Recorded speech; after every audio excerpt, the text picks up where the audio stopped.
ஒருத்தரை வாளியில் பிடிச்சி உயிராக ஓட விட்ருக்கோம். அவர் ஓட இடம் காணாமல் முட்டிக்கிட்டு வரார் பாருங்கள். கையில் எடுத்து இப்போ காமிக்கிறோம் பாருங்கள்.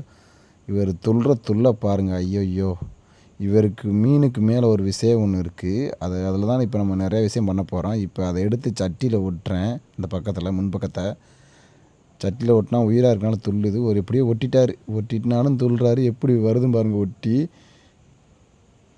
சட்டியவே இழுத்துட்டு வருது. இத்தனைக்கோணு மீன். இவருக்கு நிறையா வகையான ஹிஸ்ட்ரி இருக்குது. அது தெரிஞ்சால் கமெண்டில் சொல்லுங்கள். இவர் வந்து ஒரு மீன் மணிக்காகவே அப்படியே செராக்ஸாக இருப்பார். அந்த மீன் பேர் தெரிஞ்சாலும் கமெண்டில் சொல்லுங்கள். பாக்ஸில் கூட ஒட்டி நிற்கி பாருங்கள். மறுபடியும் கையில் எடுத்தாச்சு. எடுத்துகிட்டு இந்த தெரியுது பாருங்கள். செருப்பு காலில் உள்ள செருப்பு அச்சு மணிக்காகவே தெரியும் ஒரு சைடு பார்க்குறதுக்கு.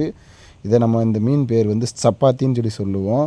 இப்போ நம்ம கையில் எடுத்து ஒட்டுறோம் பாருங்கள். அதுவும் கையில் ஒட்டிக்கிட்டு பாருங்கள். அப்படி சப்பாத்தி மணிக்கா கையில் ஒட்டிக்கிச்சா. இவர் உயிராக இருக்கிறனால இதை வந்து அப்படியே தூக்கி கடலில் போட்டுருவோம். எப்படியோ ஓடிட்டு போகட்டும். அடுத்த வீடியோவில் பார்க்கலாம். டாட்டா.